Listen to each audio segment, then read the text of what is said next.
नमस्कार दोस्तों, आज हम एक्यूप्रेशर के माध्यम से हार्ट, लीवर और किडनी के बारे में बताने जा रहे हैं।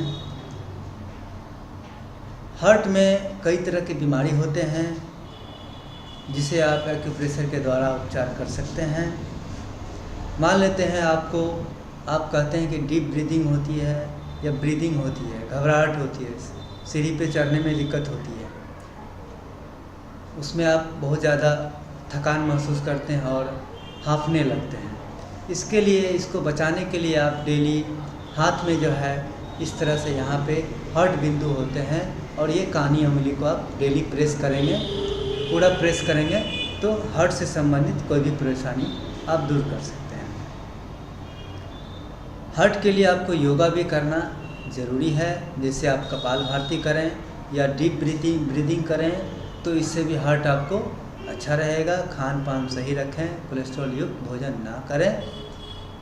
जैसे गॉल ब्लैडर को बचाने के लिए या गॉल ब्लैडर में पथरी होती है तो इससे बचने के लिए आपको ज़्यादा मसाला युक्त भोजन नहीं करना चाहिए। इससे आपको गॉल ब्लैडर में परेशानी होती है और गैस ज़्यादा बनते हैं धीरे धीरे।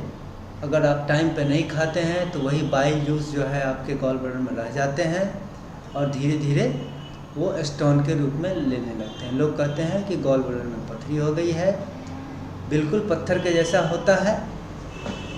तो इसका उपचार भी आप एक्यूप्रेशर के माध्यम से कर सकते हैं। हम आपको दिखा रहे हैं कि इस तरह गॉल ब्लैडर के कॉरस्पॉन्डेंस पे आप मैग्नेट लगा करके हाथ में गॉल ब्लैडर की पथरी को भी आप गला सकते हैं। हमारे यहाँ 34 mm के पथरी वाले भी पेशेंट आए थे, एक लेडीज़ पेशेंट, जिनको हमने 9 मंथ ट्रीटमेंट दिया और वह गॉल ब्लैडर की पथरी गल के 3 mm बच गया और फिर वह पुनः कुछ दिन उपचार की तो गॉल ब्लैडर का पथरी भी बिल्कुल गड़बड़ ठीक हो गया। हमने उसका कई बार अल्ट्रासाउंड कराया, 3-4 बार अल्ट्रासाउंड करा के हमने देखा तो गॉल ब्लैडर में पथरी बिल्कुल नहीं पाया गया। क्या आप हमारे दर्शकों को लीवर और किडनी से संबंधित समस्याओं के बारे में बताएंगे? हाँ, बिल्कुल बताएंगे। लीवर और किडनी के बारे से समस्याएं भी आजकल आम बात हो गए हैं। लीवर में भी आजकल देखा जाता है कि ये फैटी लीवर हो गया या सिरोसिस ऑफ लीवर हो गया। बहुत सारे यंग लड़के को भी लीवर फेल हो रहे हैं आज के डेट में।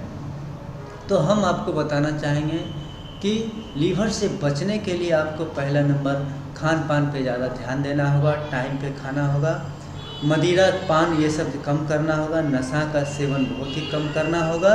इससे आप लीवर से संबंधित समस्याएं बच सकते हैं।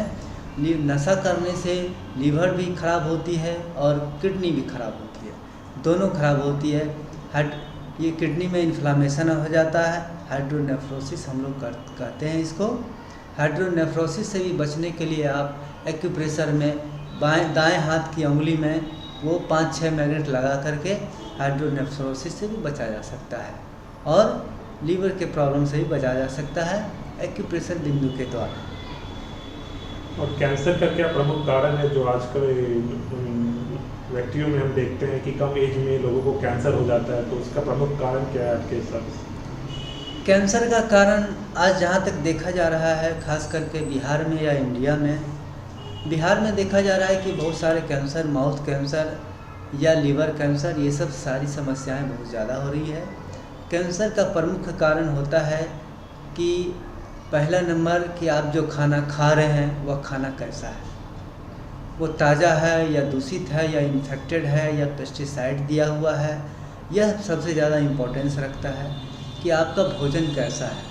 आप फास्ट फूड खाते हैं, पिज़्ज़ा खाते हैं, बर्गर खाते हैं, वह कब का बना हुआ है, कैसा बना हुआ है।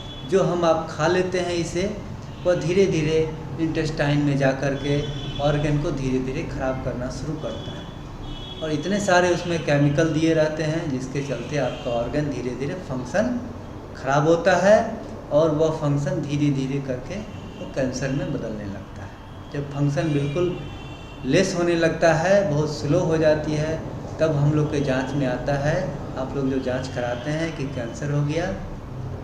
तो कैंसर का भी हमारे यहाँ एकदम सफल उपचार नहीं है, लेकिन मैं आपको विश्वास दिलाता हूँ कि जो रोगी अब साल भर 2 साल में मरने वाला है, उसे 5 साल तक ज़रूर आगे बढ़ाया जा सकता है, दर्द में लाभ दिया जा सकता है और उसके ऑर्गन को भी एक्टिवेट थोड़ा बहुत किया जा सकता है। धन्यवाद। धन्यवाद।